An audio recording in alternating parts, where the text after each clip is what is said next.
ఈరోజు మనం బద్రీనాథ్ ఆలయ చరిత్ర గురించి తెలుసుకుందాం. బద్రీనాథ్ లేదా బద్రీనారాయణ ఆలయం విష్ణువుకు అంకితం చేయబడిన హిందూ దేవాలయం. ఇది భారతదేశంలోని ఉత్తరాఖండ్లోని బద్రీనాథ్ పట్టణంలో ఉంది.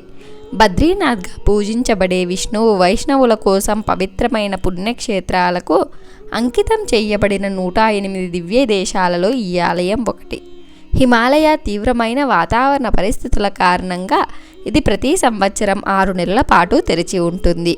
ఈ ఆలయం చమోలి జిల్లాలో అలకనందా నది ఒడ్డున గర్వాల్ కొండ ట్రాక్లలో ఉంది.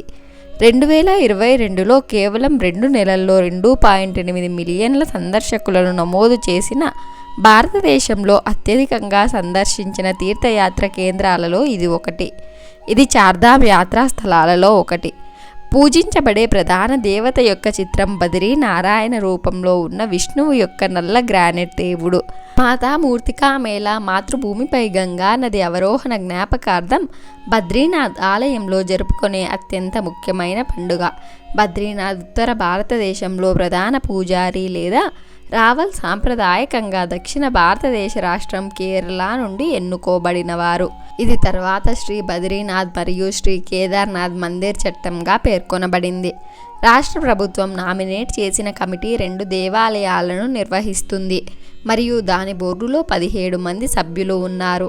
ఈ ఆలయం విష్ణు పురాణం మరియు స్కంద పురాణం వంటి పురాతన మత గ్రంథాలలో ప్రస్తావించబడింది. ఈ ఆలయం ఉత్తరాఖండ్లోని చమోలి జిల్లాలో అలకనందా నది ఒడ్డున ఉందిగర్వాల్ కొండ ప్రాంతంలో ఉంది.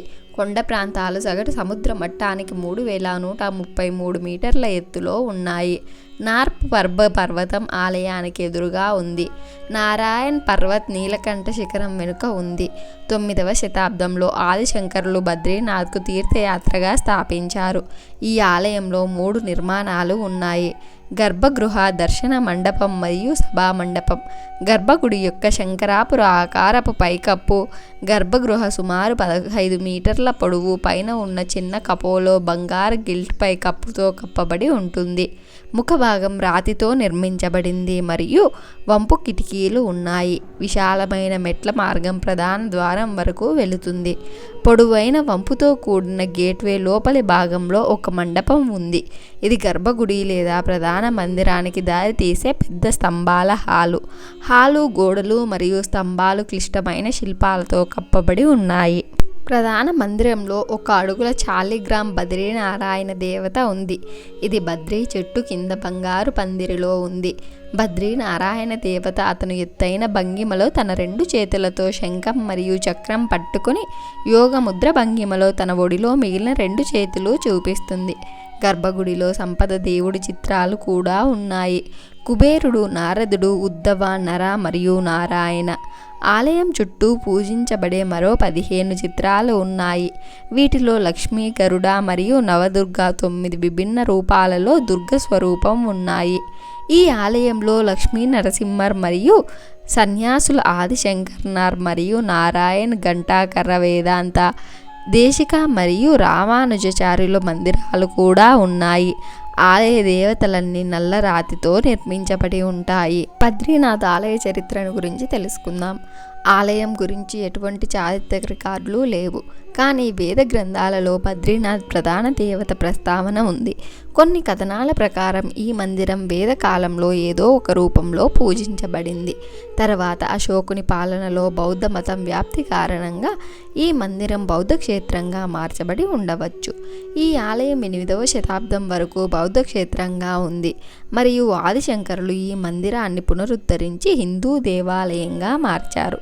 బౌద్ధ విహారాన్ని పోలిన ఆలయ నిర్మాణం మరియు బౌద్ధ దేవాలయాలకు విలక్షణమైన ప్రకాశవంతమైన రంగులతో కూడి ముఖభాగం వాదనకు దారితీస్తుంది. ఇతర ఖాతాల ప్రకారం ఇది మొదట 9వ శతాబ్దంలో ఆదిశంకరులచే తీర్థయాత్రగా స్థాపించబడింది. శంకరుడు 6 సంవత్సరాలు ఈ ప్రదేశంలో నివసించాడని నమ్ముతారు. అతను 6 నెలలు బద్రీనాథ్లో మరియు మిగిలిన సంవత్సరం కేదార్నాథ్లో నివసించాడు. అతను అలకనందా నదిలో బద్రీనాథ్ దేవతను కనుగొన్నాడని మరియు తఫ్ట్-కండ్ వేడి నీటి బుగ్గల సమీపంలోని ఒక గుహలో ప్రతిష్ఠించాడని హిందూ అనుచరులు చెప్పారు. పర్మార్ పాలకుడు రాజు కనక్ పాల్ సహాయంతో శంకరుడు ఈ ప్రాంతంలోని బౌద్ధులందరినీ బహిష్కరిస్తాడని సాంప్రదాయక కథను ప్రారంభించాడు. రాజు యొక్క వంశపారపర్య వారసులు ఆలయాన్ని పరిపాలించారు మరియు దాని ఖర్చులను తీర్చడానికి గ్రామాలను దానం చేశారు. ఆలయానికి వెళ్ళే మార్గంలో ఉన్న గ్రామాల నుండి వచ్చే ఆదాయం యాత్రికులకు ఆహారం మరియు వసతి కల్పించడానికి ఉపయోగపడింది. బద్రీనాథ్ సింహాసనానికి అధిపతి దేవత పేరు పెట్టారు. మందిరానికి వెళ్లే ముందు రాజు భక్తులచే పూజలు చేసి ఆనందించారు. ఈ అభ్యాసం 19వ శతాబ్దం చివరి వరకు కొనసాగింది. 16వ శతాబ్దంలో గర్వాల్ రాజు ప్రస్తుతం ఉన్న ఆలయానికి మూర్తిని తరలించాడు. గర్వాల్ రాష్ట్రం విభజించినప్పుడు బద్రీనాథ్ ఆలయం బ్రిటిష్ పాలనలోకి వచ్చింది. అయితే గర్వాల్ రాజ్ నిర్వహణ కమిటీ అధ్యక్షుడుగా కొనసాగారు. పూజారి ఎంపిక గర్వాల్ మరియు ట్రావెన్కోర్ రాజకుటుంబాల మధ్య సంప్రదింపుల తర్వాత జరుగుతుంది. ఈ దేవాలయం దాని వయస్సు మరియు హిమపాతం వల్ల దెబ్బతిన్న కారణంగా అనేక పెద్ద పునర్నిర్మాణాలకు గురైంది. 17వ శతాబ్దంలో ఈ ఆలయాన్ని గర్వాల్ రాజులు విస్తరించారు. గొప్ప 1807 గర్వాల్ భూకంప సమయంలో గణనీయమైన నష్టం తర్వాత ఇది చాలా వరకు జైపూర్ రాజ్చే పునర్నిర్మించబడింది.